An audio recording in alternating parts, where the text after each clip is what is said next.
dengan lantang juga didukung oleh kepala negara di sini. Jadi apa namanya? Tapi oke lah, kita tidak usah terlalu pesimis. Masih di instrumen apa, tekanan publik itu harus tetap digunakan.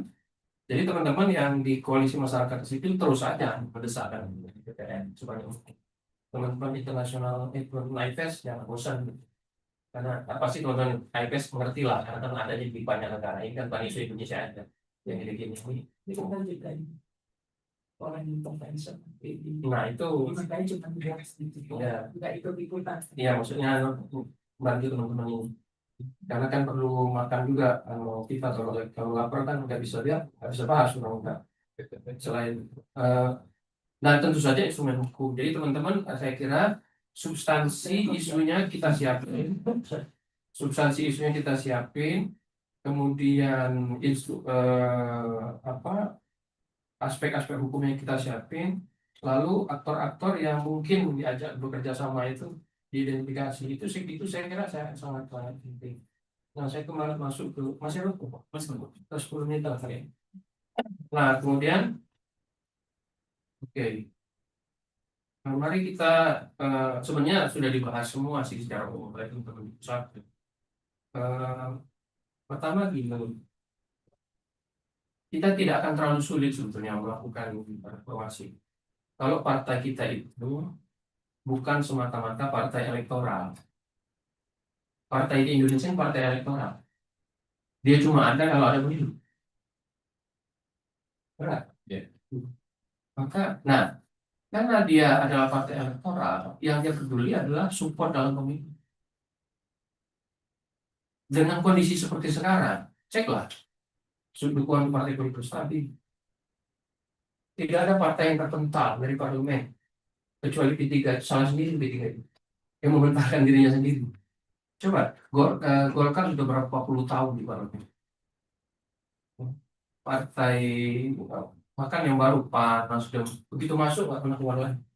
P3 itu saya yakin kalau apa tidak ada kesalahan ya, dan tidak ada intervensi khusus ya di keamanan itu, dia akan masuk lagi ke parlemen. Walaupun misalnya thresholdnya 4%. Nah, jadi insentif untuk partai melakukan revisi atau reformasi itu apa namanya, yang secara politik adalah itu sebetulnya elektoral, ya, politik. Jadi mereka mereka mau transparan karena itu membuat mereka lebih baik di mata publik, karena lebih baik di mata publik maka mereka dapat dukungan lebih. Nah, di Indonesia kan mereka gitu-gitu aja. Coba lihat dukungannya stabil aja. Eh, ya. Teman-teman yang di politik kan banyak bahas tuh electoral volatility, volatilitas elektoral kita itu. Volatilitas elektoral kita itu terus turun dari 29%-an dari pemilu 99 ke 2004, turun menjadi 23% di 99 2004, turun menjadi 29 tahun 2004 ke 2009, turun menjadi 19% 2009 ke 2015, 2014 ke 2019 turun lagi menjadi 12, 2019 ke 2024 turun lagi menjadi cuma 6,7. Apa itu artinya? Artinya dukungan terhadap partai-partai itu stabil. Kalau dukungan terhadap partai-partai itu stabil, untuk apa mereka melakukan perubahan? Bagi perspektif partai, ya kan? Dan partai-partai tahu ini.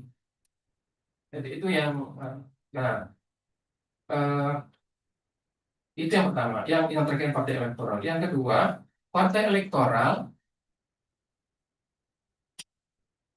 salah satu problem dari partai kita adalah hubungannya dengan masyarakat jauh kan. Kita nggak bisa kita nggak bisa menjangkau mereka karena hubungan masyarakat jauh. eh, dan dia partai elektoral, maka dia baru berhubungan dengan masyarakat kalau ada pemilu kan. Nah sekarang pemilunya 5 tahun sekali. Ya. Itu ini secara idealis saya tuh mengadvokasi, maksud ketika beberapa kali jadi saksi di DF supaya pemilu itu dibagi seperti yang disampaikan MK sekarang, digabungin nasional, dibagi nasional daerah, Tapi saya kalau daerah saya bagi dua lagi, pemilu provinsi sama pemilu kabupaten kota. Lalu muncullah walaupun guyon, ya tentu saja Anda ingin pemilu terus kan Anda lembaga survei kan. Ya, ya sudah. Ya, itulah resiko ya. Jadi eh, maka sebetulnya ini menurut saya, kita harus mengadvokasi secara benar-benar kuat putusan MK ini. Ini juga salah satu jalan untuk membuat partai itu lebih dekat ke masyarakat, memaksa mereka untuk dekat ke masyarakat. Kalau dengan metode yang ada sekarang, katakanlah pemilunya dikembalikan ke yang seperti ada pemilu nasional, tapi pemilu lokalnya hanya kepala daerah. Itu bermasalah. Kenapa? Karena kalau pemilu lokal seperti yang sekarang ini, pemilu kepala daerahnya, partai kan nggak punya insentif untuk menghubungi masyarakat. Karena partai kan ketika pemilu kepala daerah jadi cuma panitia pencalonan. Calonnya dapat, nah katakanlah ini kalau dia dapat duit udah gitu kan, terus calonnya duit pas. Tapi kalau misalnya seperti putusan MK, pemilu legislatif digabungkan dengan pemilu kepala daerah, partai harus bergerak. Nah itu memaksa partai untuk menghubungi masyarakat. Itu saya kira ya. Nah, yang ketiga, poin yang ketiga, soal sumber dana itu. Sumber dana partai politik itu secara umum kan kita bisa bikin mengulang lagi. Secara umum kita bisa kategorikan jadi empat sumber ya. Satu sumber anggota, nggak mungkin ini. Karena partai kita itu sebenarnya bukan partai berbasis anggota. Itu tadi partai elektoral, itu aja. Coba cek berapa anggota partai. Partai yang berbasis anggota pun terus menurun jumlahnya. Ya di Inggris, kan, di Finlandia, di Australia, Amerika itu menurun. Jadi sumber keuangan tidak bisa mengandalkan sumbangan dari anggota. Yang kedua, sumbernya adalah internal pengurus. Sudah berjalan ini, tapi sifatnya oligarki kan sekarang. Sifatnya oligarki. Hanya ada orang tertentu yang nyumbang, terutama ketua umum dan atau orang yang berpengaruh di partai. Nah, kalau ada nggak itu ya, di rekomendasi sumbangan internal ini harus diatur balance gitu. Jangan ada yang dominasi gitu. Caranya gimana? Sebetulnya ada di undang sudah ya. Maksimal sekian ada. Itu lagi. Problem di negeri ini selain masalah tadi adalah problemnya adalah penegakan hukum. Demokrasi itu nggak bisa tegak kalau hukumnya nggak tegak. Sepintar apapun kita membuat hukum, sebagus apapun hukumnya, kalau penegak hukumnya kena hukum. Tapi ya udahlah. Jadi itu ya. Yang yang yang ketiga yang banyak dibahas sekarang adalah subsidi negara ya. Subsidi negara. Nah ini juga saya setuju tapi dengan tadi harus dikaitkan dengan pengaturan-pengaturan yang lain. Nah yang keempat, mulai tidak tahu nih, coba teman-teman yang ngerti soal ini, badan usaha milik partai.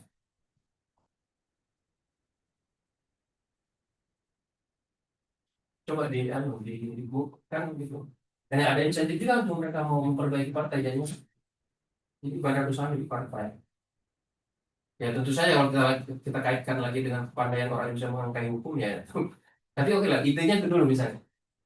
Partai punya selain negara, dia punya sumber-sumber keuangan lain yang diperbolehkan. Tapi lagi-lagi itu tadi harus ada pengaturan yang sangat ketat di undang-undang, bukan dari hukum lah yang bersama. Itu yang ketiga yang saya. Eh, Berikutnya, nah di mana-mana saya kira praktek partai yang baik itu kan tiga aja, tiga. Satu, demokrasi internal kan, demokrasi internal. Yang kedua, transparansi. Yang ketiga, jangkauan ke masyarakat, menjangkau outreach. Ini praktek partai yang best practice partai di seluruh dunia ini.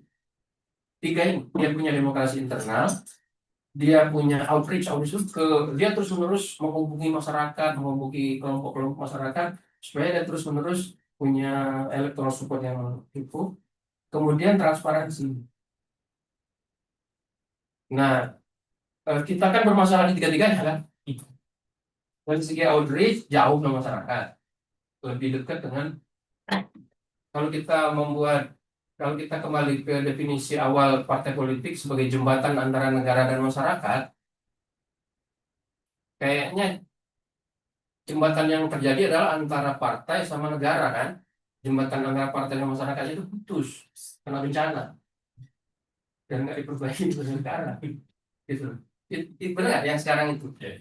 Nah, Anda tuh kita ini menyambung tuh, menyambung jembatan yang sudah putus itu antara masyarakat dengan partai.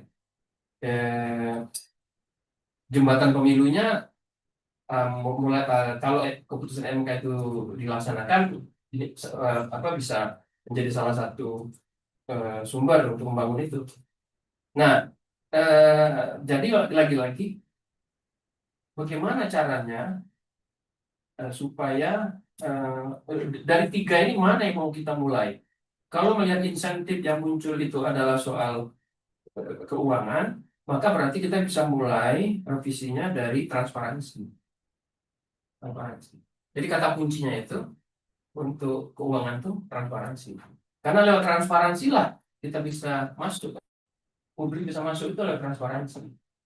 Kita bisa menuntut transparansi kalau ada unsur publik di dalam partai itu. Nah, unsur publik yang bisa memaksa di partai itu apa? Ya keuangan, keuangan publik. Maka karena itu saya mengadvokasi supaya oh ya keuangan partai diubah. Salah satu sumbernya itu adalah subsidi negara. Cuma memang eh, apa itu wanti-wantinya adalah jangan sampai kita kena korupsi dua kali, ya kan? Kan keuangan partai sekarang teman-teman paham lah itu kan banyak nggak jelas atau ada aja walaupun di laporan nggak ada. Eh, itu diakui oleh partai. Mengatakan misalnya biaya pemilu mahal, mahal banget, paling brutal pemilunya. Tapi laporan laporan keuangannya cuma sekian miliar. Berarti yang mahal tuh berapa sih? Gitu. Berarti ada uang lain dong yang mereka keluarkan, yang yang diakui ada. Jadi saya kira di transparansi itu kata kunci yang harus utamakan. Kemudian terakhir saya mengulang ini apa namanya? Secara umum maka berdasarkan tiga tadi demokrasi internal partai, transparansi dan outreach, maka melihat partai di Indonesia itu harus dengan melihat beberapa hal. Satu, bagaimana hubungannya dengan para pemilih. Eh, Hubungan dengan para pemilih ini memang itu tadi eh, cuma bersifat 5 tahunan. Kemudian sangat mengandalkan ketokohan individu, kemudian apa namanya didominasi oleh kelompok-kelompok atau penguasa partai.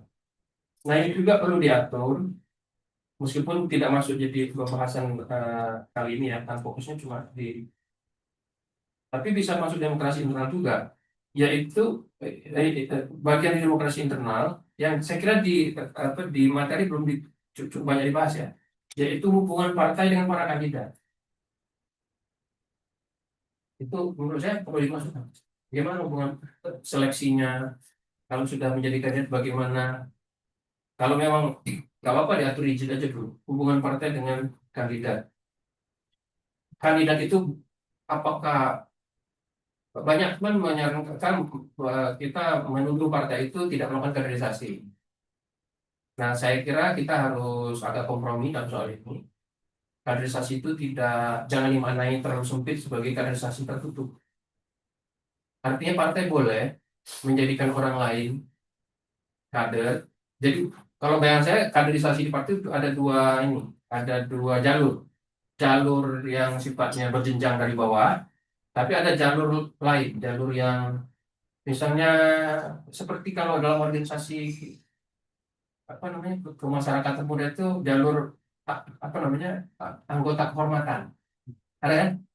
Itu karena karena alasan-alasan tertentu lalu dia diberi anggota atau jabatan kehormatan, dan lalu karena itu dia menjadi kader dan bisa ikut proses. Nah itu memberi jalan bagi partai untuk tidak hanya mengandalkan kadernya, gitu kan, dalam sport itu, tapi itu perlu diatur. Misalnya persentase kader yang non apa itu non karir itu cuma 20%. Itu bagian dari demokrasi internal menurut saya. Kemudian yang kedua adalah bagaimana hubungan partai sama anggotanya di pemerintahan. Sekarang kan hubungannya semuanya diatur oleh fraksi kan. Dan walaupun tidak ada acara resmi mekanisme recall, fraksi itu menjadi institusi recall yang sangat efektif. Itu juga mungkin bagian dari demokrasi internal yang harus dilakukan oleh teman-teman.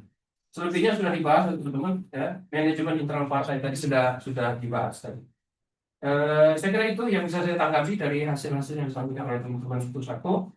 Secara umum saya sudah ikut Pusako untuk membahas ini walaupun on and off cukup lama, dari tidak ada hal-hal yang tidak saya setujui dari yang dibahas oleh teman-teman. Terima kasih.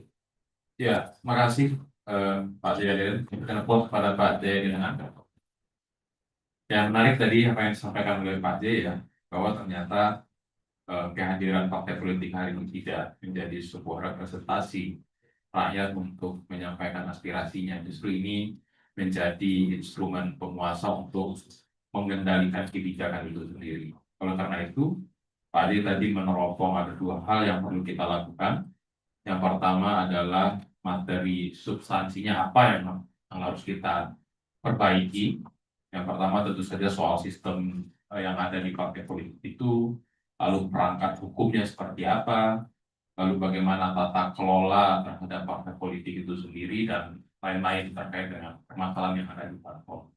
Yang kedua adalah upaya advokasi yang harus kita lakukan. Jadi Pak D meneropong dua hal ya, soal advokasi internal dari SDM yang ada di parpol itu sendiri, ya, yang tentu saja keinginan dari parpol itu apa terhadap perbaikan ini. Kalau memang kita perlu memperbaiki terhadap partai politik, tentu ada semacam insentif yang mungkin bisa diberikan kepada parpol sehingga yang akan menyetujui terhadap revisi itu juga menyanggupi apa yang kita lakukan.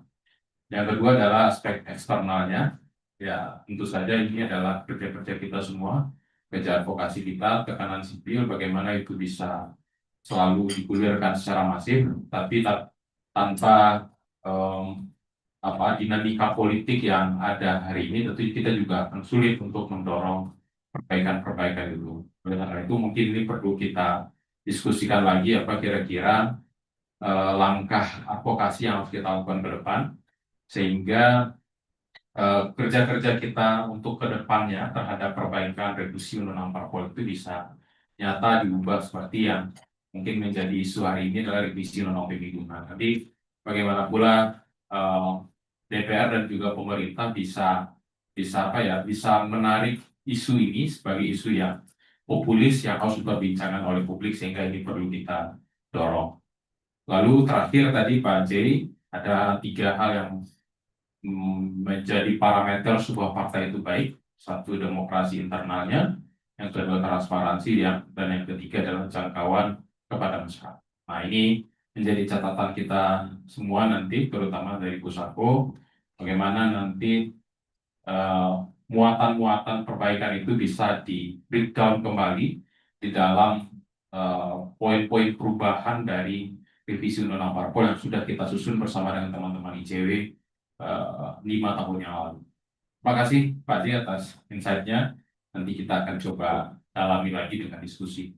Yang ketiga, kita minta kesempatan kepada Mbak Seira untuk menyampaikan kepada kita semua terkait dengan tata kelola keuangan parpol, yang tentu saja ini menjadi diskursus terhadap partai politik itu sendiri, dan ini menjadi concern-nya teman-teman ICW.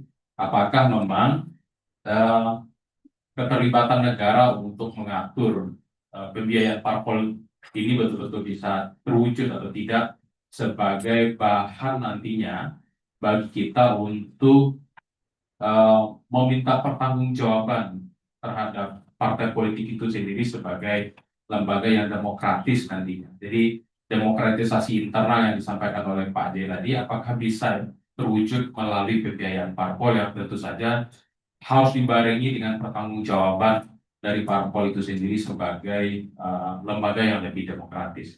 Itu mungkin Mbak Seira, pada Mbak Seira kita silakan. Terima kasih sebelumnya. Em, ada konektor nggak ya Mas untuk ngambil atau boleh tolong dibantu? Oh iya, oke.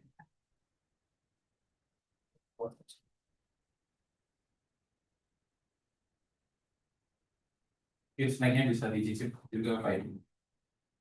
Terima kasih teman-teman Metro TV yang sudah datang begitu. Makan dulu Mas. Siap. Pak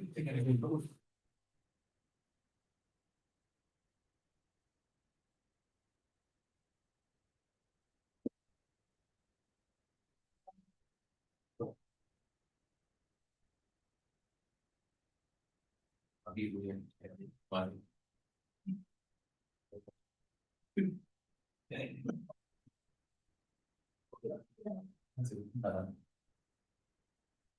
Ya, saya kan naik. Hah? Naik itu mungkin kita bantu. Kita ada sempat. Kalau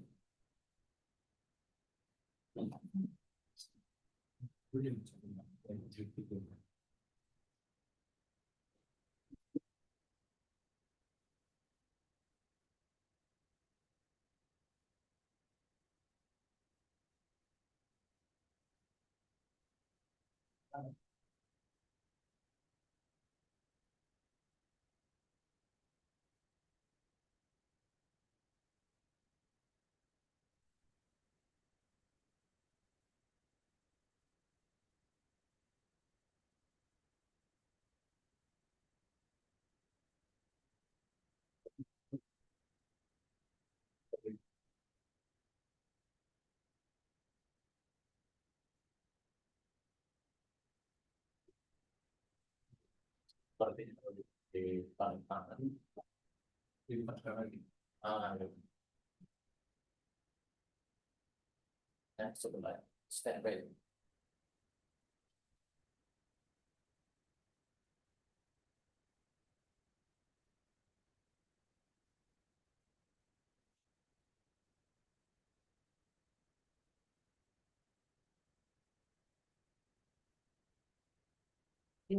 Iya. Bapak sembari menunggu, terima kasih Bapak Ibu sekalian dan teman-teman media dan jurnalis yang juga sudah hadir pada acara pada siang hari ini. Terima kasih juga tadi sudah ada Mas Ihsan dari Pusako dan juga Pak Jayadi yang sudah memberikan beberapa insight penting begitu ya soal poin-poin utama yang perlu kita bahas ketika membicarakan soal reformasi partai politik dan juga agenda revisi dari Undang-Undang Partai Politik itu sendiri.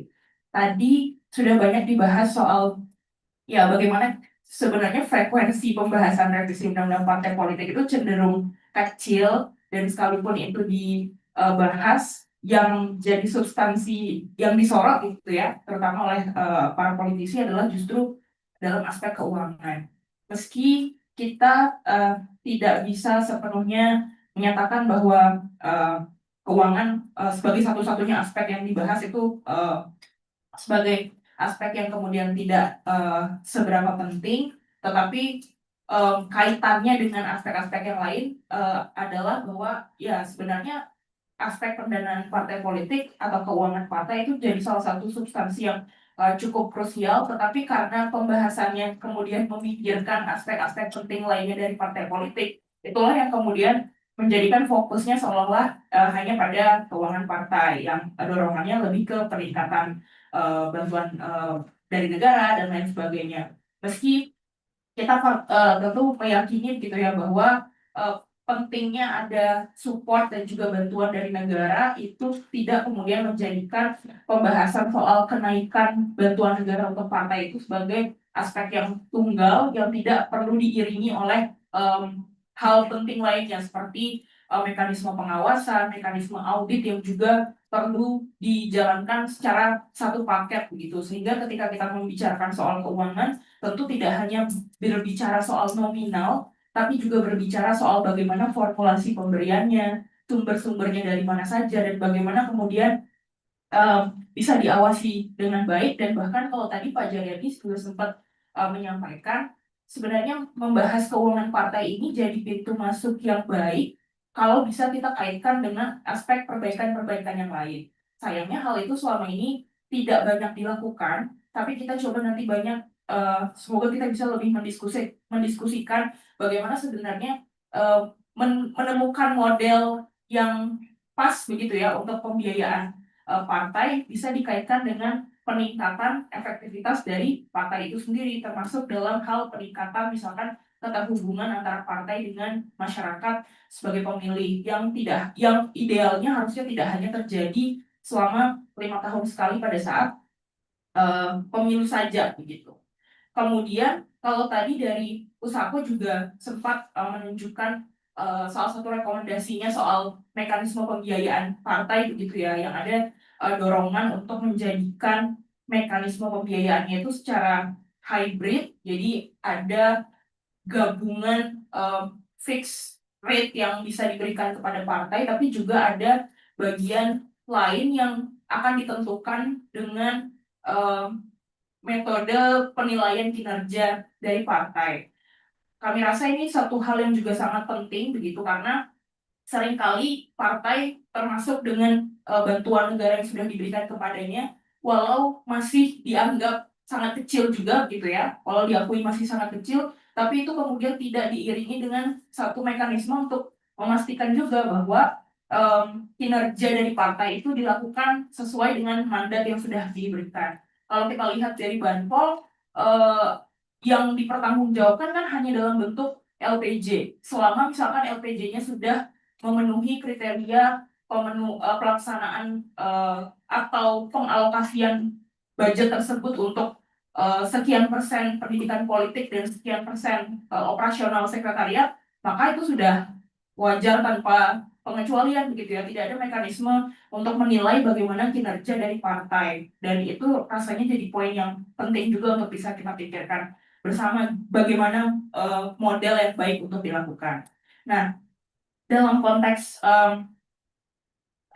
model pendanaan ataupun reformulasi pengaturan dari keuangan partai politik, ICW belum sampai pada tahap memiliki satu kesimpulan bahwa ada model yang paling baik begitu ya yang bisa diadopsi. Tapi kami masih dalam proses untuk terus mengkaji dan menggali lebih dalam kira-kira apa perbaikan dari metode yang sekarang yang sekarang diterapkan dan bisa kita bahas lebih banyak dan diskusikan bersama gitu. Salah satunya nanti yang bisa dibahas adalah soal skema matching fund. Jadi kita mengupayakan crowdfunding dan atau small donation, donasi-donasi kecil dari publik yang kemudian nanti bisa mendapatkan insentif gitu ya secara proporsional dari pemerintah. Nah, apa sudah bisakah?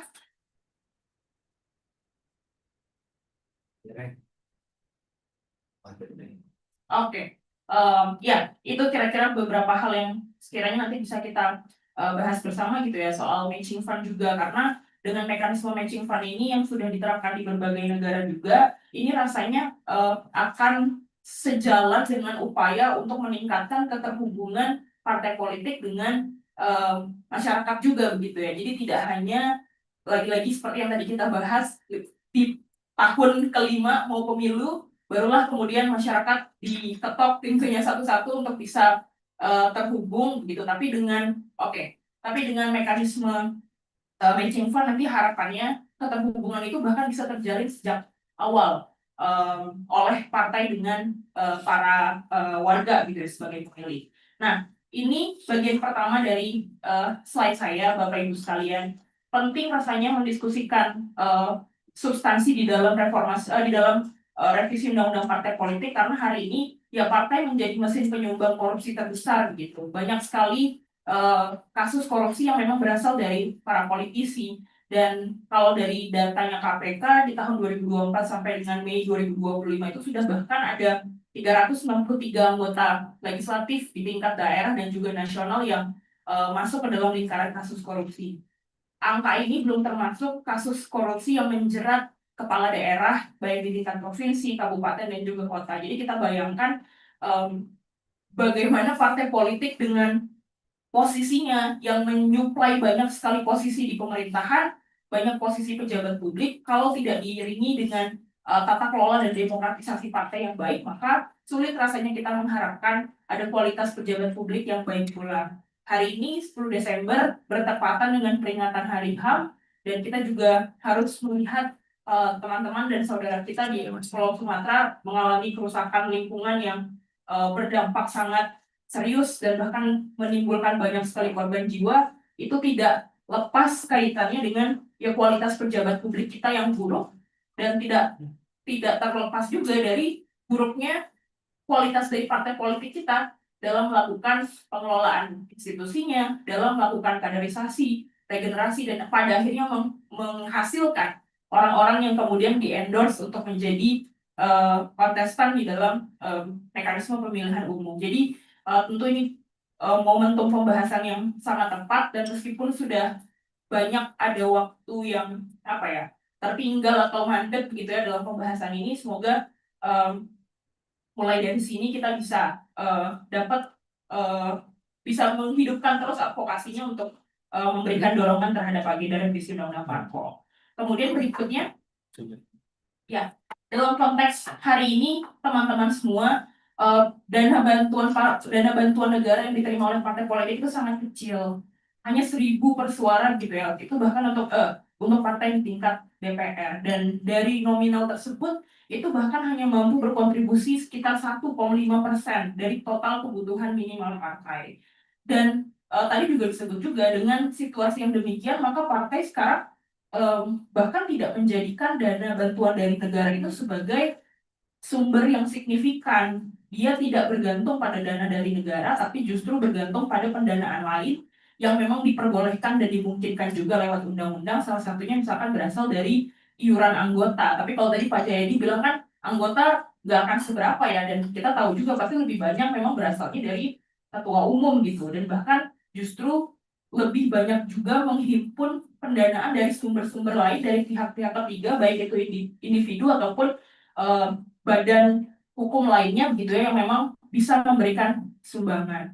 Dengan kondisi yang seperti ini, maka sangat rentan gitu untuk meningkatkan peluang politik transaksional dan juga ya kooptasi kebijakan dari elit dan oligarki gitu, karena ada harga yang harus dibayar ketika sudah memberikan support pendanaan sebelumnya, dan ketika partai tersebut sudah berhasil mendudukan kadernya di pemerintahan melalui berbagai jabatan publik. Berikutnya, nah dengan kondisi yang demikian ini, maka Bapak Ibu sekali lagi sangat penting untuk kita terus membahas soal reformulasi yang tepat begitu ya untuk mengatur mekanisme pendanaan partai. Saat ini dengan tadi bahwa partai bisa mendapatkan berbagai macam sumber untuk membiayai operasional dan dirinya, jadi tidak hanya dari negara, tapi juga bisa dari iuran anggota dan juga sumbangan dari individu dan badan hukum lainnya. Kondisinya saat ini partai belum sepenuhnya terbuka akan laporan keuangan yang dikelola oleh partai. Padahal kalau kita melihat pada Undang-Undang Partai Politik Nomor 2 Tahun 2011, sebenarnya kewajiban untuk melaporkan atau mempublikasikan laporan keuangan itu tidak parsial hanya berlaku untuk bantuan negara saja. Karena pada undang-undang tersebut disampaikan bahwa partai politik wajib mempublikasikan laporan keuangan, dan kemudian diuraikan lagi laporan keuangan yang dimaksud itu apa, yaitu laporan keuangan yang berkaitan dengan laporan neraca, arus kas partai. Dan artinya hal itu tidak terbatas pada dana yang berasal dari negara saja. Karena laporan arus kas dan laporan neraca partai harusnya bisa memuat keseluruhan cash flow dari partai. Tapi partai cenderung mengartikan atau membuat interpretasi sendiri bahwa yang dianggap wajib untuk dilaporkan hanyalah dana yang berasal dari APBN saja. Selebihnya itu tidak perlu dilaporkan. ironisnya lagi, tidak ada satu sanksi spesifik yang diberlakukan, sekalipun tadi dibilang atau disebutkan oleh undang-undang partai bahwa ada kewajiban untuk melaporkan keseluruhan laporan keuangan, tapi karena tidak ada sanksinya dan partai hanya melaporkan dana yang berasal dari APBN, ya tidak ada tindak lanjut juga yang diberikan ataupun sanksi tidak ada yang diberikan kepada partai politik yang tidak melaporkan keuangannya secara keseluruhan. Di tahun 2023, ICW sempat melakukan riset dan pemantauan terhadap keterbukaan informasi keuangan partai. Tidak hanya melihat bagaimana partai itu mengunggah laporan keuangannya di dalam website, kami juga melakukan sejumlah wawancara begitu ya dengan representasi partai. Dan itu bahkan disampaikan secara gamblang oleh mereka bahwa karena dananya kecil, mereka agak males-malesan juga untuk apa namanya melaporkan dana yang banpol ya. Kalau banpol kan sudah pasti wajib. Itu karena dananya kecil, tidak seberapa punya signifikansi terhadap mereka, jadinya agak malas mereka untuk bisa melaporkannya karena merasa dengan nominal yang kecil, kebutuhan administrasi yang harus dipenuhi untuk melaporkan tuh cenderung rumit. Jadi itu bagi mereka cukup menghambat, meski tidak sepenuhnya bisa kita terima juga begitu ya alasan yang demikian. Di sisi lain, partai bahkan tidak ragu-ragu dalam mengungkapkan bahwa ada perspektif dari partai yang seolah-olah menempatkan partai politik ini institusi privat, sehingga mereka bisa mentreat atau memperlakukan sumber pendanaan yang berasal dari luar negara, artinya dari individu atau dari badan hukum lainnya, itu sebagai urusan pribadi, dapur pribadi partai yang tidak perlu diketahui oleh publik. Tidak ada campur tangan uang negara di sana, jadi untuk apa kami laporkan? Maka tadi ketika banyak ada dorongan untuk membuat ada kontribusi publik di sana jadi lebih besar, itulah salah satunya karena kita ingin nantinya kontrol utama terhadap partai itu ya berasal dari negara, dan pada akhirnya transparansi dan akuntabilitasnya juga bisa dibuka secara lebih baik begitu. Nah, kemudian ruang gelap sumber pendanaan partai itu berpotensi menghadirkan praktik elite capture sebagaimana yang tadi sudah sempat disebutkan, dan juga dalam kondisi saat ini di mana sumber pendanaan partai yang salah satunya berasal dari iuran anggota itu jumlahnya tidak dibatasi. Dan kita mengetahui bahwa ketika anggota partai itu sudah punya posisi di pemerintahan, termasuk misalkan ketika di DPR RI salah satunya, itu ada sejumlah setoran begitu ya, yang mereka harus berikan kepada partai. Nominalnya bisa berbeda-beda dari setiap partai, dan bahkan mekanismenya juga bisa beda-beda mekanisme pemberiannya. Dari beberapa yang kami wawancarai, bahkan itu sudah pemotongannya auto debit dari setiap bulan, jadi dia terima gaji, sudah ada auto debit pemotongan atau setoran ke partai. Dan dari segi nominalnya tidak bisa kita bilang kecil begitu ya. Jadi hal ini juga harus dilihat sebagai salah satu aspek yang juga punya kontribusi dalam menciptakan ekosistem politik yang berbiaya tinggi. Jadi ketika kandidat itu mengikuti pemilu, dia sejak tahap awal sudah mengeluarkan banyak uang, kemudian kampanye dan lain sebagainya, sudah menjabat pun uang yang besar itu juga masih harus keluar begitu ya. Dan ini tentu punya kerentanan juga dalam menciptakan risiko yang tinggi untuk menimbulkan kasus korupsi yang dilakukan oleh politisi. Kemudian, nah ini yang tadi saya sempat sampaikan Bapak Ibu sekalian soal mekanisme matching fund gitu ya lewat crowdfunding. Meskipun kami terus dalam proses mempelajari mekanisme mana yang sepertinya bisa dilakukan gitu. Kami belum sampai pada satu kesimpulan tunggal, tapi rasanya mekanisme matching fund ini bisa untuk jadi salah satu bahan yang terus dikaji dalam konteks untuk memperbaiki mekanisme pendanaan partai yang sekarang, sekaligus memaksimalkan keterhubungan dari partai dengan warga, dan juga justru mengurangi kerentanan agar partai itu dikuasai donasinya atau didominasi sumbangannya oleh big donors gitu ya, oleh sumbangan-sumbangan besar berasal dari elit dan juga berasal dari oligarki gitu. Jadi dalam skema matching fund ini yang sepertinya juga sudah diterapkan di banyak negara, salah satunya misalkan di Jerman, ketika partai itu menerima 1 euro, maka partai itu akan mendapatkan 0,38 euro tambahan dari negara. Kalau kemarin soal pemilihan mayor di New York yang cukup banyak disorot dan kemudian menghasilkan Zohran sebagai mayor terpilih, di sana juga menggunakan skema matching fund. Jadi ketika ada satu sumbangan kecil yang diterima oleh kandidat, nanti akan ada subsidi yang diberikan oleh negara yang jumlahnya diproporsionalkan sesuai dengan sumbangan kecil yang diterima itu. Dengan mekanisme ini maka akan mengkomunikasikannya dari partai ke pemilih itu jadi lebih semacam lebih mudah bisa kita bilang ya, karena dia mengajak agar ya justru yang punya kendali atas pejabat publik itu ya warga. Cara mengendalikannya bagaimana? Salah satunya dengan memberikan kontribusi langsung atau memberikan donasi langsung, dan justru donasi yang jumlahnya kecil-kecil inilah yang diutamakan gitu. Nah, ini rasanya juga selaras dengan upaya yang kita dorong lewat revisi Undang-Undang Pemilu, di mana meskipun belum spesifik mekanisme matching fund ini diterapkan dalam rekomendasi di RUU tersebut, tapi spiritnya adalah kan meningkatkan keterhubungan antara partai dengan warga, dengan pemilih, dan itu bisa kita lakukan dari beberapa aspek, dan mekanisme matching fund ini bisa jadi salah satunya gitu ya.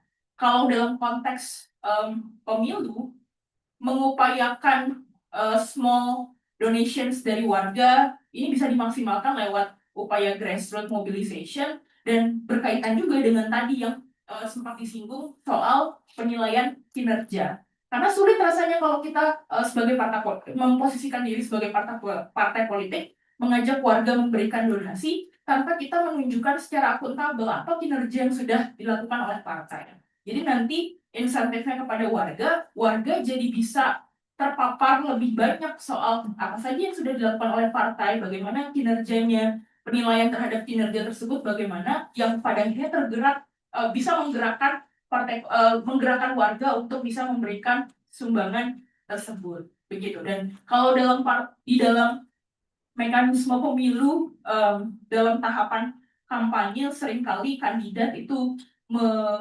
menggunakan metode-metode kampanye yang tidak menempatkan warga sebagai poros utama, misalkan melalui kegiatan tatap muka dan forum-forum diskusi langsung dengan warga. Itu kan sebenarnya belum banyak dimaksimalkan. Yang paling banyak dilakukan, digunakan justru misalkan kampanye-kampanye mengandalkan APK-APK berbiaya mahal seperti misalkan baliho, kemudian video clone dan lain sebagainya. Jadi ini juga selaras gitu ya untuk mengedepankan agar metode-metode penyampaian visi misi justru bisa menempatkan atau menyasar langsung bagi warga dan juga pemilih. Nah, implikasi langsungnya juga yang bisa nanti diterapkan dari matching fund ini adalah soal transparansi keuangan. Karena basis utamanya adalah memberikan insentif atau subsidi yang dihitung berdasarkan sumbangan kecil yang diterima, maka tentu akan ada proses penghitungan atau pengecekan seberapa banyak sumbangan kecil yang diterima oleh partai. Dan hal itu hanya bisa dilakukan ketika laporan keuangannya terbuka dan laporan keuangannya bisa diakses oleh publik begitu. Jadi dalam satu upaya ini kita juga bisa mendorong agar laporan keuangan partai pada akhirnya yang dibuka adalah keseluruhan, bukan hanya yang berasal dari Banpol. Karena dengan dibuka secara keseluruhan, sumbangan atau donasi kecil dari berbagai pihak nanti bisa ikut didata dan juga bisa diaudit, dan pada akhirnya itu dijadikan basis penghitungan untuk menghitung seberapa subsidi ataupun insentif yang perlu diberikan oleh negara sebagai bentuk proporsional atas donasi kecil yang sudah berhasil dikumpulkan oleh partai politik tersebut.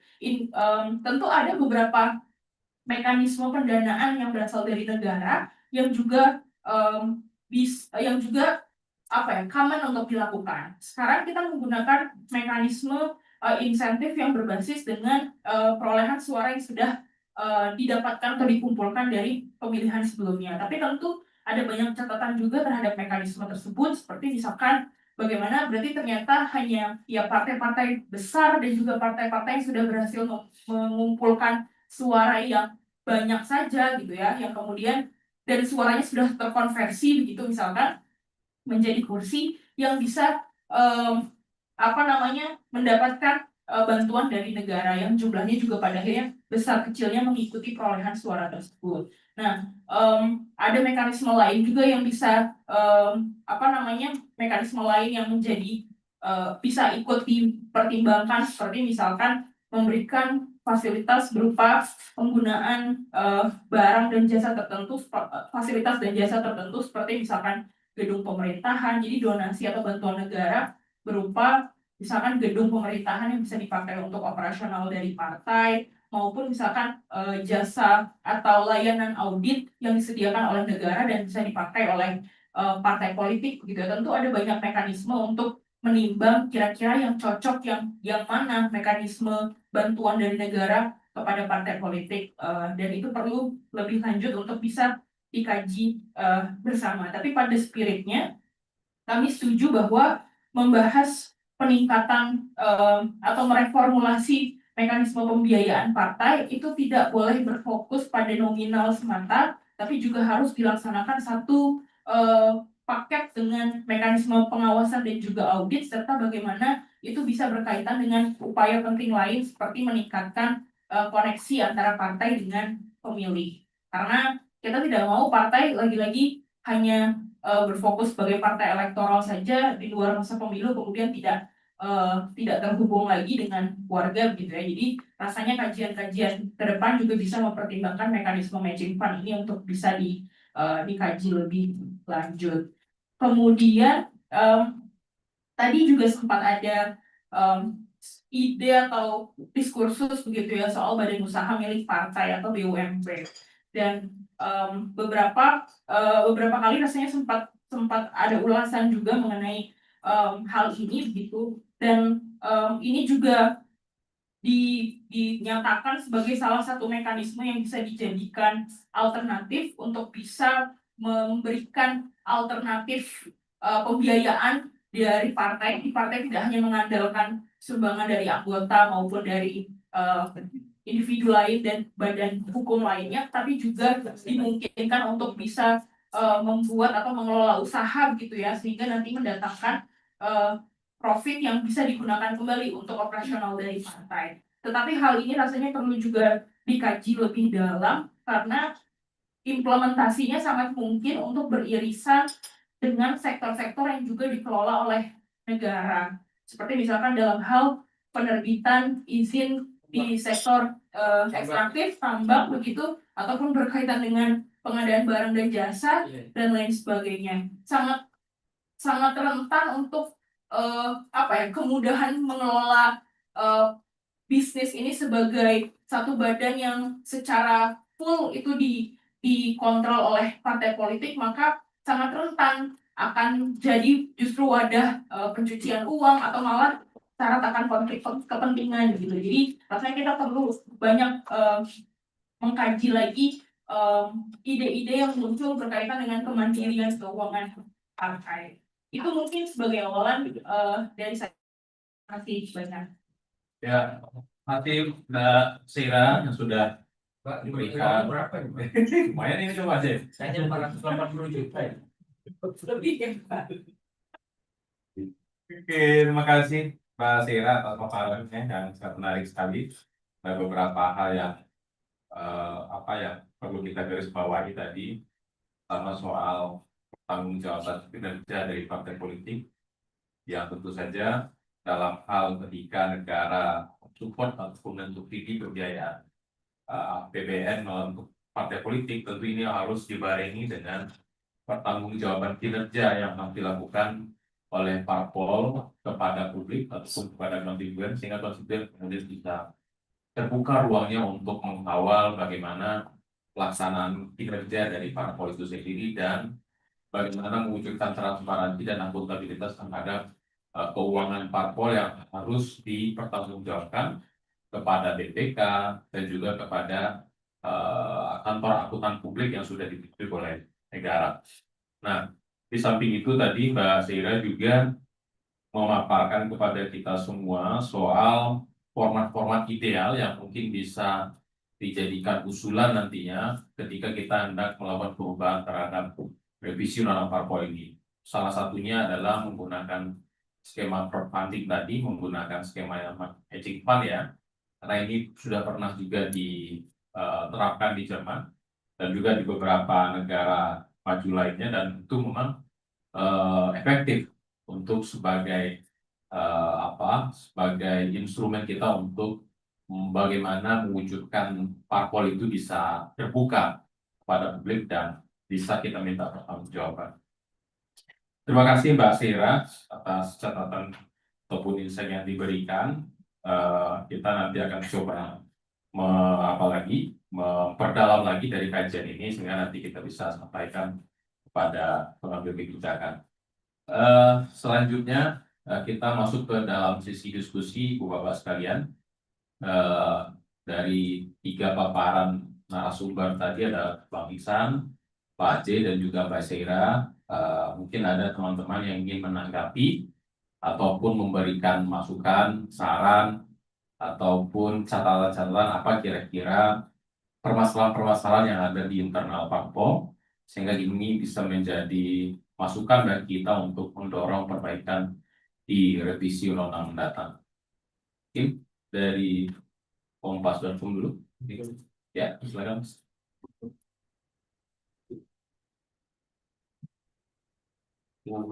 Sore.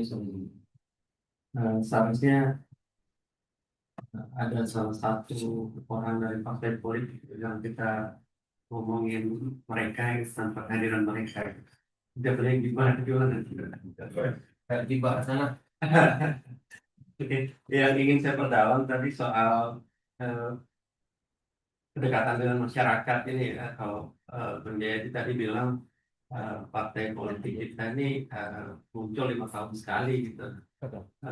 Sebenarnya kalau kita melihat dari sejarah demokrasi kita emang seperti itu atau seperti apa, mungkin saya ingin mendapat pandangan dari para narasumber di sini soal ada nggak contoh komparasi yang partainya itu bergerak itu secara akar rumputnya, kemudian mungkin di negara lain ya. Kemudian terkait dengan transparansi atau keuangan partai politik ini kan udah lama sekali dibahas ya. Awalnya isunya udah lama sekali naik, tapi masyarakat sendiri itu kayak punya sentimen negatif kalau ada pengelolaan keuangan di partai politik gitu. Banyak, walaupun dari sisi isu ini sangat baik untuk mendorong apa ya, partai politik kita itu bisa bekerja dengan baik tanpa ada intervensi seperti ada transaksi di luar yang begitu besar. Nah, untuk menyadarkan ini seperti apa ya? Biar dapat dukungan juga dari publik bahwa ini itu penting. Transparansi keuangan partai politik ini penting agar politik kita ini bisa segera berbaik. Mungkin itu dari saya. Terima kasih.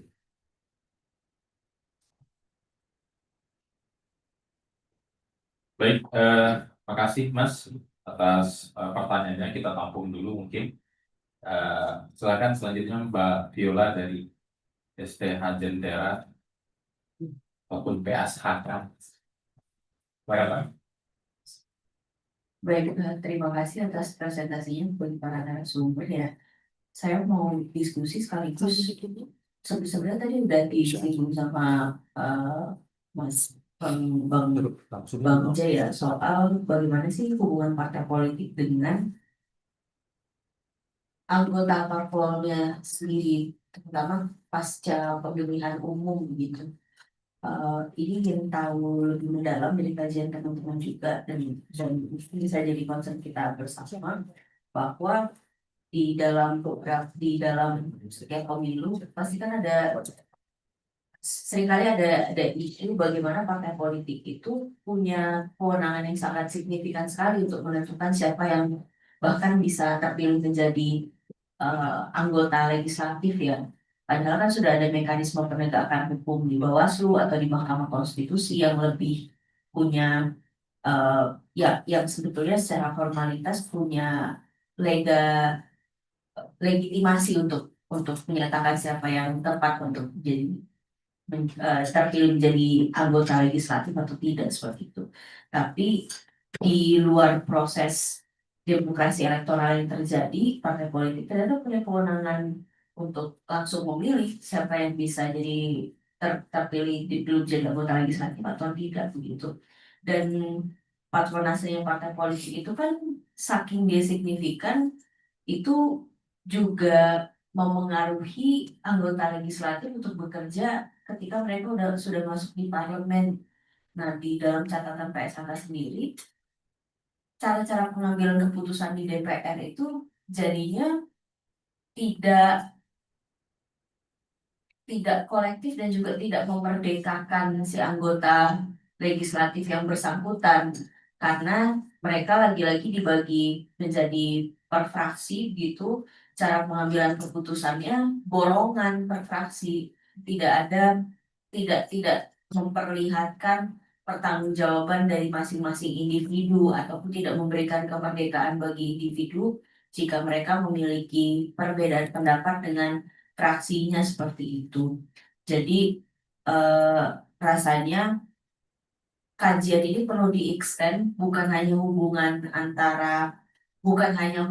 bagaimana mereformasi internal partai politik saja, tetapi kaitannya antara hubungan partai politik dengan anggotanya bagaimana dan juga hubungan partai politik dengan institusi negara lainnya, khususnya parlemen atau DPR dan juga DPRD karena sangat berpengaruh banget ketika pengambilan keputusan dalam pembahasan undang-undang terutama undang-undang yang kontroversial. Terima kasih. Nanti Mbak Tio, pas pertanyaannya, mungkin nanti bisa dijawab langsung oleh Pak J ya. Selanjutnya mungkin dari Metro TV. Ada?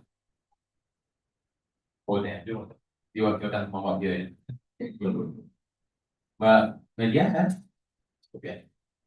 Mungkin kita tampung dulu dua penanya ya. Selanjutnya mungkin kita berikan kesempatan kepada Pak J mungkin terlebih dahulu untuk merespon beberapa pertanyaan dari teman-teman. Saya Mbak. Jawabnya ringkas-ringkas saja ya. Pertanyaannya berat semua. Sebetulnya memang ada kecenderungan di seluruh dunia partai-partai itu menjadi partai elektoral, lagi main space. Dulu memang partai-partai itu mass based karena ada dua partai tidak bisa mempromosikan dirinya selain menghubungi masyarakat. Dulu masyarakat juga tidak bisa menghubungi negara secara langsung tanpa oleh partai. Tapi itu semua era yang sudah lewat. Partai bisa langsung. Waktu itu Videotron, kemudian pokoknya dengan perkembangan media televisi, jadi semua partai bisa dengan mudah menjangkau seluruh publik tanpa harus bergantung pada buzzer-buzzer offline. Jadi partai itu kan perlu megafon tuh untuk menjangkau tadi outreach kan, untuk menjangkau masyarakat yang lebih luas. Nah, dia tidak punya alat selain punya kader-kader di bawah. Karena itu dia terpaksa punya basis. Maka dia harus mass base, harus berbasis anggota yang banyak. Sebaliknya masyarakat juga kan nggak bisa langsung, misalnya kalau Mas ini kan tinggal Prabowo Subianto misalnya, langsung kan, dulu kan nggak ada. Dia harus lewat partainya atau lewat anggota dewan yang mewakili dia. Nah, jadi perkembangan itu kemudian membuat baik masyarakat maupun baik partai sebetulnya bisa membaik, partai bisa membypass masyarakat, masyarakat bisa sebenarnya membypass partai. Karena inti kita punya partai kan supaya masyarakat itu punya hubungan sama negara kan, mengambil kebijakan. Kalau bisa hubungan langsung ngapain? Nah itu juga isunya. Eh, maka kecenderungan partai, tapi ketika partai perlu suara masyarakat, kan mau nggak mau ketemu masyarakat. Cara paling efektif bertemu masyarakat, memperoleh suara masyarakat itu ketemu langsung. Maka di Amerika walaupun Mamdani kan berdingin-dingin, dia berdiri di satu sudut toko kopi, menyapa orang masyarakat. Ya banyak yang viral kan videonya. Walaupun sudah ada media sosial juga bersama. Maka ada kecenderungan partai menjadi partai elektoral. Jadi dia hadir, ya karena memang dia perlu hadir di masyarakat waktu pemilu aja. Dia perlu suara real masyarakat kan di situ. Nah, maka dengan pemikiran seperti itu, yang paling mudah sebetulnya adalah membuat pemilunya banyak. Yang katanya menguntungkan lembaga survei itu. Dan juga lihat pemilu Amerika itu secara reguler, secara formal pemilu 2 tahun sekali. Kan anggota DPR ini cuma 2 tahun masa jabatan. Masa jabatan anggota DPR 2 tahun. Jadi anggota DPR di Amerika sibuk banget loh ngomongin masyarakat. Baru selesai pemilu sudah harus menghubungi masyarakat lagi karena dia dalam 2 tahun harus mau terpilih lagi. Anggota senatnya itu kan 6 tahun sekali. Tapi jumlah anggota senat itu kan 100. Dibagi 3 tuh. Setiap 2 tahun sepertiga dipilih, 2 tahun lagi sepertiga dipilih sebagainya. Lalu presidennya 4 tahun sekali. Jadi Anda bayangkan ada staggered election di Amerika itu. Jadi Amerika itu negara yang sangat sibuk sama pemilu.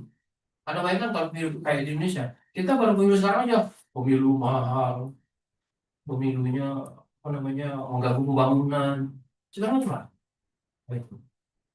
Maka moderatnya saya kira yang putusan MK itu moderatnya. Iya 2,5 tahun, ada jeda tuh 2,5 tahun, ada pemilu lagi. Kalau saya kan pemilu nasional, kalau usulan saya pemilu nasional 2 tahun pemilu, 2 tahun kemudian pemilu provinsi, setahun setelah pemilu provinsi itu pemilu kabupaten kota, 2 tahun setelah pemilu kabupaten kota pemilu nasional lagi terus tuh. Jadi dua satu dua ya kan 2-2-1-2 gitu kan itu. Jadi ada contohnya kalau supaya di era sekarang memang sudah sulit Mas mengharapkan. Kita cek lah seluruh dunia, di Australia, di Amerika, di Inggris, jumlah orang yang menjadi anggota partai itu makin berkurang. Anggota partai makin berkurang jumlahnya. Maka kalau yang yang cocok untuk Indonesia, saya kira pemilunya jangan dijadiin satu borongan itu, ya supaya partainya bisa hadir. Dan di setiap pemilu itu partainya dipaksa hadir. Karena kalaupun banyak pemilunya, misalnya, tapi pemilu kepala daerahnya sendiri, partai kan nggak punya peran di pemilu kepala daerah. Karena partai itu kan tugasnya pencalonan aja. Begitu pencalonan selesai, partai punya calon, maka kandidatnya bergerak sendiri. Sehingga tidak ada insentif bagi partai untuk menghubungi. Itu saya kira jawaban ringkasnya. Soal transparansi, saya kira Mbak Syera yang lebih bisa menjawabnya, apalagi kalau dikaitkan dengan keuangan. Saya kira untuk Indonesia yang transparansi itu mau tidak mau yang paling mudah dikaitkan sama keuangan. Dikaitkan sama yang lain kan ngapain? Pada nggak mau. Oke. Kemudian Mbak Viola hubungan sama ini ya kandidat anggota parpol yang menjadi pengambil kebijakan. Nah di sini pentingnya. Di sinilah bukti bahwa revisi undang-undang partai politik tidak bisa dilepaskan dengan revisi undang-undang yang lain. Ya kan? Karena hubungan partai politik sama anggota yang sudah menjadi pengambil kebijakan, anggota DPR misalnya, atau kepala daerah, itu kan diatur sama undang-undang terkait dengan kalau di DPR terkait dengan undang-undang MD3.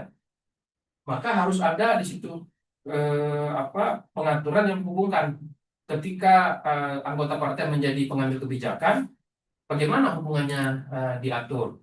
Misalnya, apakah apakah bagaimana cara mengaturnya supaya partai tidak dengan mudah bisa mengganti anggota orang yang terpilih. Gimana tuh? Saya belum ketemu sih formulanya. Ya. Eh, apa namanya? Jadi kalau seperti sekarang kan tidak ada mekanisme recall seperti Orde Baru.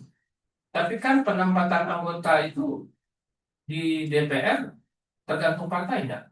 Tinggal dia suruh aja mundur. Kan ada tuh seperti kata Bang Santi yang pemilu 2024 atau 2019 ya. Ada seorang anggota caleg, dia posisinya nomor 3 nih, apa nomor 4. Nggak usah kita sebut aja ya. Posisinya nomor 3 atau nomor 4. Nah, tapi dia ini menjadi favoritnya ketua umum. Maka yang nomor 1 disuruh mundurkan diri, yang nomor 2 suruh mundurkan diri, yang nomor 3 dipaksa ya, mundurkan diri, akhirnya masuk. Sah secara formal kan, secara hukum ketatanegaraan benar. Nah, gimana dipikirkan supaya anggota partai itu tidak, misalnya dia tidak boleh direcall, tidak boleh disuruh mundur kecuali alasan-alasan yang istilah orang Islam uzur syar'i. Ya, ya. Ya, itu kemudian terkait dengan mekanisme demokrasi internal partai. Tapi kalau demokrasi internal partai seperti sekarang, ya kan semua tergantung ketua umum atau orang yang menjadi penguasa partai. Lalu anggota DPR itu, coba lihat berapa orang sih yang muncul yang kita tahu? Kan Saroni lagi, Mardhani Alisera lagi, Mardhani Alisera lagi, benar nggak? Berapa orang anggota DPR yang ada kenal? Ya kan? Lagi loh. Padahal anggotanya 580. Kemana itu yang sekitar 560 orang? Mungkin 20 orang kali ya kita kenal ya. Mana? Coba deh kita hitung. Mardhani, Saroni. Nah, Pak pun belakangan kita kenal kan? Karena harus itu. Kopatrio, kemudian Rifki Nizami Karsayuda. Dia terkenal karena baru menjadi ketua. Kalau dihitung mungkin ya 20-30 orang, gitu kan? Kenapa begitu? Karena benar ya, model pengambilan keputusan di DPR. Model pengambilan keputusan di DPR itu konsensus. Kalau tidak bisa konsensus, baru voting, gitu kan? Apa yang maksudnya konsensus? Sebetulnya dalam prakteknya di Indonesia itu konsensus adalah oligarki. Ya kan? Konsensus itu artinya setiap partai harus menyetujui. Kan nggak mungkin 580 orang ditanyain semua, ngomong semua. Maka harus ada perwakilan ke setiap partai. Siapa yang mewakili setiap partai udah dia pras. Kan dari 580 pengambilan keputusan direduksi menjadi pengambilan keputusan hanya di angka 8 orang. Ya, plus presiden 9. Jadi bukan 580. Nah, tapi ini sangat jauh saya kira. Untuk diubah jauh banget karena alasan untuk pakai konsensus itu banyak kan, sesuai dengan budaya Indonesia, sesuai dengan Pancasila, sesuai dengan nilai-nilai Asia, nilai-nilai Timur. Kalau pakai voting itu kan demokrasi liberal, kalau gitu. Padahal untuk pilkada nih, coba teman-teman pasti pernah baca Undang-Undang Nomor 1 Tahun 57.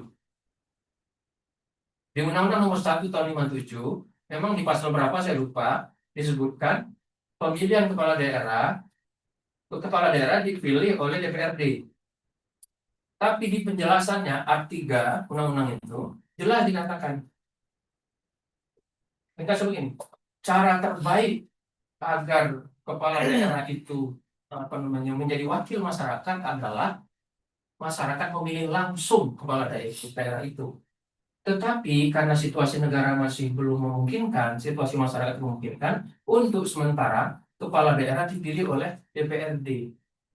Dalam masa transisi ini yang paling lama berlaku sekitar 2 tahun, maka harus diusahakan agar pemilihan kepala daerah itu langsung. Anda bayangin, tahun 57, orang udah mikir bahwa yang paling demokratis itu adalah pemilihan langsung. Sekarang mau balik lagi. Padahal undang-undang dengan jelas mengatakan harus dipilih secara demokratis, undang-undang dasar ya, secara demokratis. Nah, jadi lagi-lagi yang disampaikan Mbak Viola itu memberikan satu penekanan bahwa nggak bisa kita hanya merevisi undang-undang partai politiknya. Dia harus dikaitkan dengan undang-undang MD3, undang-undang pemilu, undang-undang apalagi paling tidak tiga itu lah ya. MD3, pemilu, eh, mungkin juga dengan undang-undang pemerintahan daerah ya. Soal bagaimana hubungan antara anggota dewan di daerah dengan misalnya pemerintah pusat. Kan itu terkait dengan nilai. Demikian, makasih. Ya, makasih Pak. Jadi selanjutnya mungkin Mbak Ira respon pertanyaan atau Terima kasih teman-teman. Tadi misalkan berkaitan dengan transparansi keuangan partai dan juga bagaimana sentimen publik itu tidak cukup baik gitu ya terkait dengan pembahasan meningkatkan bantuan negara untuk partai dan lain sebagainya. Di satu sisi kita juga harus melihat bahwa sentimen publik ini ada dasarnya gitu, karena di satu sisi ya partai tidak pernah punya mekanisme yang jelas untuk menunjukkan apa saja yang sudah dia lakukan, kinerjanya bagaimana gitu.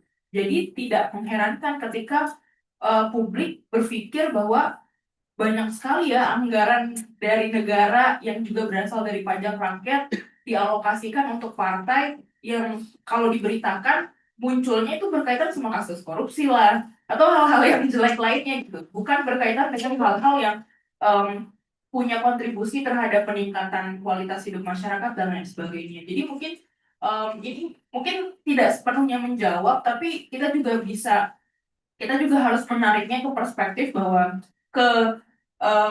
sentimen publik itu berdasar gitu, dan ini tidak terlepas dari ya bagaimana selama ini partai politik juga memposisikan masyarakat gitu, menempatkan masyarakat betul-betul hanya pada saat di masa pemilihan atau menuju pemilihan saja. Di luar itu tidak pernah ada upaya untuk membangun kedekatan, membangun atau menempatkan diri sebagai institusi yang base gitu, seperti yang tadi Pak Jaya disampaikan sebagai langgam-langgam partai politik di tahun-tahun sebelumnya.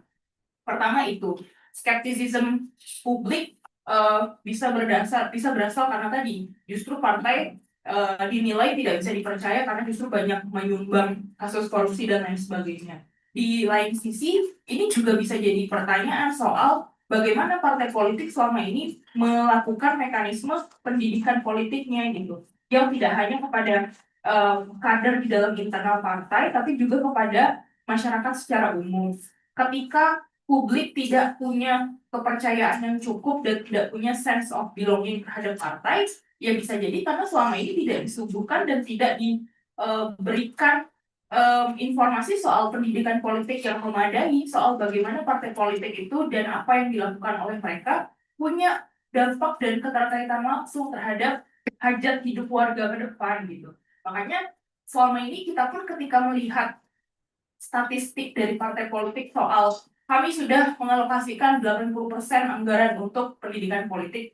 Seperti apa pendidikan politiknya? Ke siapa? Bagaimana juga ada nggak upaya yang spesifik untuk mengukur bahwa dari upaya pendidikan politik yang sudah dilakukan ada perubahan persepsi kah, perubahan pengetahuan kah misalkan yang sudah terjadi gitu. Jadi hal ini sangat punya kelindan yang erat. Di sisi lain, kita bicara soal transparansi keuangan juga, kalau masih dengan mempertahankan existing regulation yang sekarang, akan sulit karena partai juga nggak diganjar sanksi apapun ketika mereka tidak patuh terhadap hal tersebut. Makanya sangat penting juga ketika melihat permasalahan soal transparansi keuangan ini dari sudut yang lebih holistik dan menyeluruh. Jadi kita akan bicara juga soal bagaimana nanti akuntabilitasnya bisa ditingkatkan kepada publik, dan publik pun di saat yang sama tidak hanya menunggu tapi juga aktif untuk menuntut hal itu bisa diberikan ketika publik sudah punya misalkan sense of belonging tadi. Kalau dengan mekanisme yang sekarang sulit menciptakan sense of belonging warga kepada partai.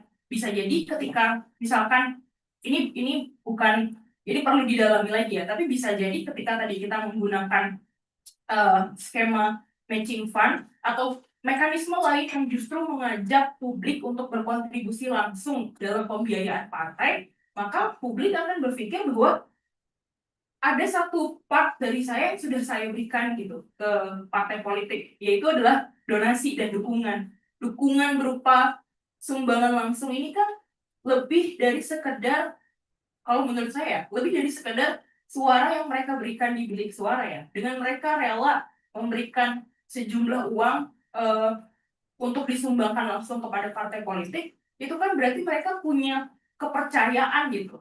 Mereka punya harapan bahwa oh ini sepertinya institusi yang bisa saya titipkan harapan saya terhadap penyelenggaraan pemerintahan yang lebih baik, dan oleh karenanya karena saya juga udah keluar uang untuk mereka, maka saya ingin lebih serius juga mengawasi mereka dan akan lebih proaktif dalam menagih transparansi dan akuntabilitas. Maka mekanisme ke depan perlu dipikirkan untuk bisa memposisikan atau menempatkan warga sebagai pemilih dan juga partai politik dalam ekosistem yang saling terhubung gitu, bukan hanya satu arah saja.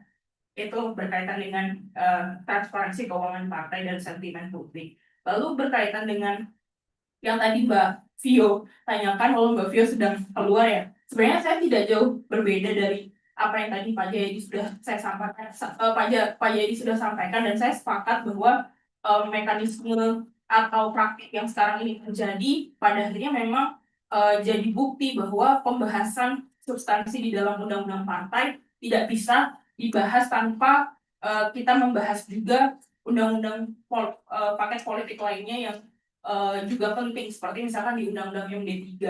Dalam konteks tadi, kalau ditanya soal gimana sih partai mengelola hubungannya dengan kandidat yang sudah duduk di parlemen, sulit rasanya kita menjabarkan bentuk pengelolaan hubungan tersebut di luar dari bentuk yaitu memberhentikan atau merecall. Tidak ada mekanisme lain yang setidaknya ditampilkan atau dipampang gitu ya, disampaikan oleh partai politik dengan kepada publik soal bagaimana mereka mengelola hubungannya terhadap anggota yang sudah duduk di parlemen. Kalau kita lihat sekarang bahwa anggota di DPR itu tidak punya batas yang jelas antara mereka sebagai wakil rakyat dan mereka sebagai wakil partai, itu sangat didukung juga dengan mekanisme recall terhadap mereka diatur di dalam Undang-Undang MD3, karena mekanisme pemberhentian anggota DPR yang berasal dari usul partai politik, sekalipun klausulnya dinamakan berupa usul ya, usul pemberhentian dari partai, sekali partai politik sudah memberikan usul tersebut dan disampaikan, maka itu tidak ada ruang pembahasan lagi.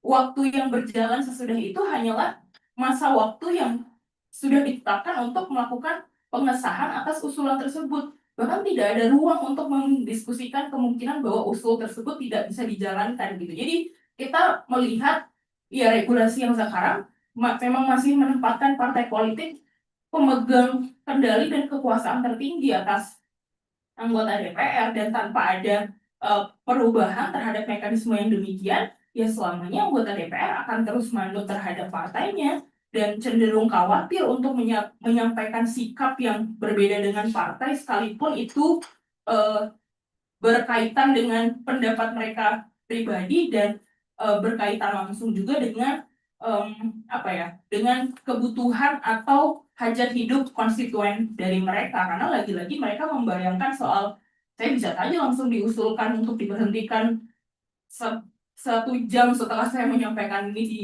rapat paripurna misalkan. Jadi ya ada faktor-faktor dalam undang-undang lain yang perlu kita akses juga, bagaimana pengaturannya nanti agar bisa menghasilkan hubungan yang lebih ideal antara anggota DPR sebagai wakil rakyat dan juga sebagai representasi partai gitu.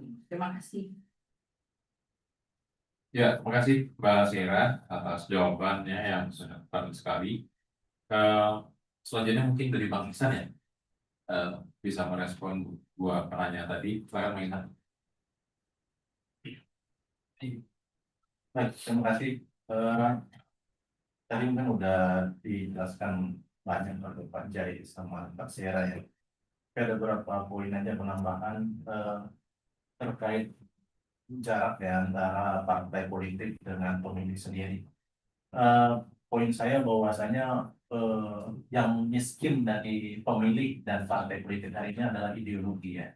Ideologi itu kan sesuatu hal yang diyakini dan apabila hal itu dekat dan dirasakan memang menjadi bagian daripada eh, hal kebutuhan masyarakat atau ekspektasi masyarakat itu dia akan selalu hadir dan itulah yang menjembatani.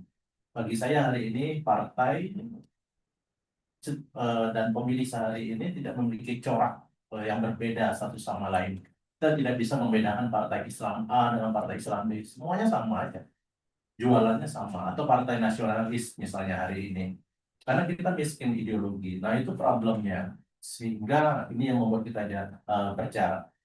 Contoh mas, misalnya hari ini ya, kita kan di Sumatera, baik Sumatera Barat, Aceh, Sumatera Utara kan dihadapi bencana. Ada nggak satu partai yang ngomong tentang isu yang terkait ancaman deforestasi yang akhirnya nyata-nyata menghilangkan ataupun mengorbankan hampir 1.000 ya? Kan yang meninggal tidak terdeteksi ada sekarang 900, tapi yang belum ditemukan banyak. Ada nggak partai yang ngomong? Nggak ada.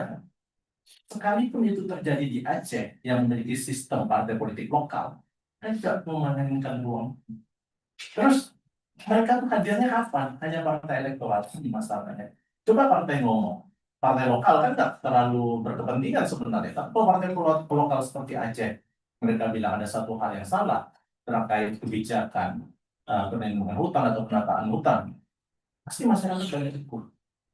Nah, saya teringat pada tulisannya Akil Gupta ya, judulnya Blur Boundaries, artinya jarak yang sangat kabur ya pada masyarakat India. Masyarakat miskin India tuh kalau nggak makan, dia perginya ke kantor partai, tidak pergi ke Kementerian Sosial dan sebagainya. Walaupun kita satu lantai hari ini meeting sama Kementerian Sosial, saya lihat. Jadi mereka masyarakat tahu pentingnya partai dan mereka pergi ke partai untuk mengambil beras. Itu di India itu. Tulisan Akhil Gupta. Ingat betul ya? Di kita kan nggak ada kebutuhan seperti itu. Walaupun misalnya ada bazar yang dibuat partai, tapi kan sifatnya sangat event, seremoni dan sebagainya. Jadi partainya berjarak, pemilih pun tidak merasakan hadirnya. Kalaupun hadir, dia sangat imitatif. Contoh, satu ketum partai membawa beras ini mas, dengan tampil integritas Andalas itu, kayak Umar bin Khattab, dengan liputan media banyak. Oh, ternyata di balik ceritanya itu karena di hari besoknya ada salah satu anggota DPR yang menikahkan anaknya di Padang, makanya datang Pak Ketum ini. Ah, itu ternyata. Akhirnya dibully habis hari ini. Bener. Jadi itu datang karena ada anggota DPR yang anaknya nikahan. Makanya kan heran juga kan kok ramai sekali anggota partai yang tokoh-tokohnya hadir itu sampai bawa beras. Itu dekat kampus Anda, Mas. Dekat kampus itu. Oh, luar biasa artinya. Artinya kalau memang kalau dia real, hadir dengan kebutuhan masyarakat dan sebagainya, pasti menjadi bagian. Nah, celaka yang pemilih kita memiliki keterbatasan waktu atau memori untuk mengingat hal-hal yang selama ini menjadi catatan-catatan. Jadi pemilih kita juga pemilih yang sangat pendek memorinya untuk mengingat kisah-kisah seperti Umar bin Khattab, imitatif tadi dan sebagainya. Ini jadi PR juga bagi kita. Jadi pemilu 55 sebenarnya kan bukan hanya pemilu terbaik, tapi menjadikan refleksi bagaimana ideologi yang sangat beragam tadi hadir dan menjadi dekat dengan masyarakat. Kita punya partai Dayak waktu itu, kita punya partai macam-macam. Ada partai polisi pula dulu. Kalau pemilu 1955 ada partai polisi kok. Pilih juga orang. Nah, artinya kan dia dekat mungkin dengan ideologinya, kepentingan dan sebagainya.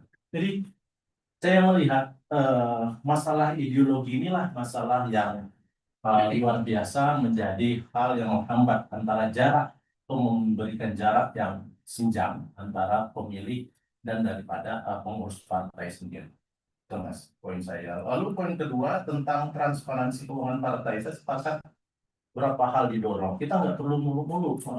Memang metode hybrid memberikan bantuan keuangan tidak hanya mengandalkan dengan sistem fix 1.000 per surat suara, itu memang harus direvisi.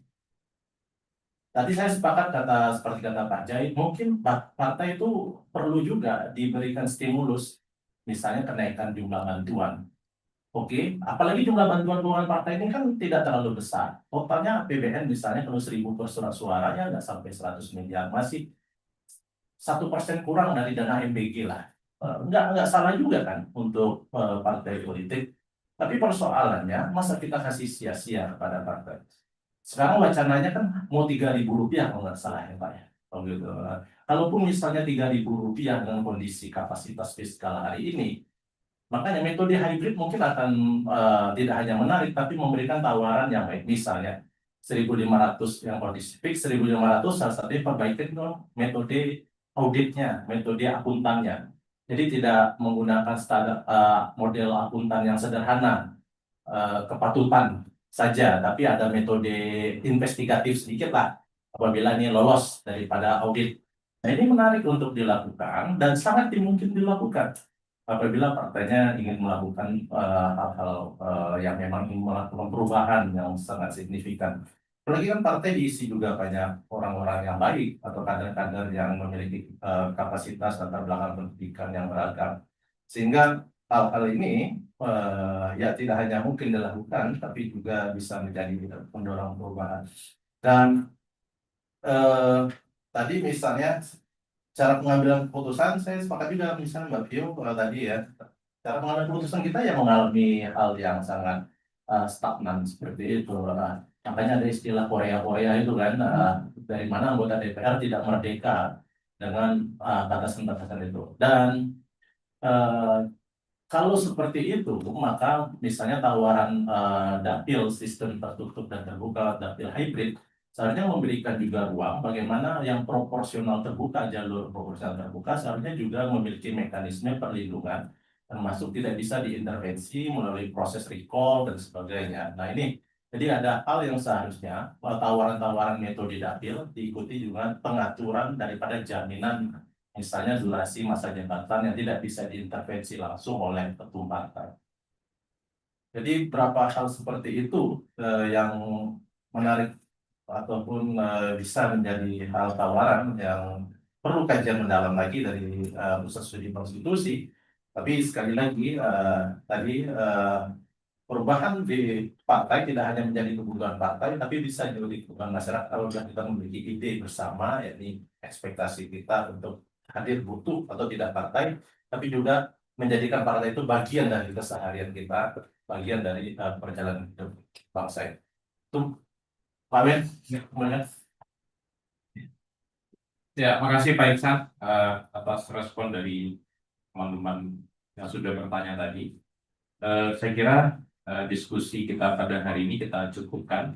Sudah sangat banyak sekali catatan dari para narasumber, teman-teman peserta yang hadir pada sore hari ini. Tentu ini akan menjadi bahan tambahan bagi kita, amunisi bagi kita untuk memperkaya studi ini dan juga menentukan langkah kita ke depan untuk menyusun strategi advokasi apa yang kira-kira ideal untuk kita terapkan. Karena ini juga momentum juga bagi kita ini, Pak D, ketika teman-teman koalisi hari ini mendorong revisi undang-undang pemilu. Nah, ini kita juga sama-sama dengan teman-teman polisi bagaimana ke depannya dengan Komisi 2 nantinya dan juga dengan pemerintah untuk mendorong bagaimana revisi undang-undang parpol ini juga menjadi bagian yang tak terpisahkan untuk kemudian diperbaiki oleh pemerintah dan DPR dengan salah satunya mungkin seperti disampaikan oleh para narasumber tadi, pembiayaan melalui APBN terhadap parpol itu menjadi akan isu sentral kita untuk salah satu tujuan kita untuk melakukan perubahan ini, sehingga itu memberikan daya minat teman-teman di DPR untuk membahas revisi undang-undang parpol ini. Itu mungkin Bapak Ibu, terima kasih atas kehadirannya, terima kasih atas partisipasinya dan juga masukan yang berharga. Semoga ini menjadi perbaikan bagi kita terhadap partai politik ke depannya. Saya akhiri diskusi hari ini. Terima kasih sekali lagi, mohon maaf bila salah. Saya akhiri, Assalamualaikum warahmatullahi wabarakatuh. Selamat sore. Terima kasih Pak D. Kita foto dulu ya Pak Ibu. Silakan ke depan. Saya foto. Foto. Foto. Foto kita. Sama dari legislatif 2004. Ini.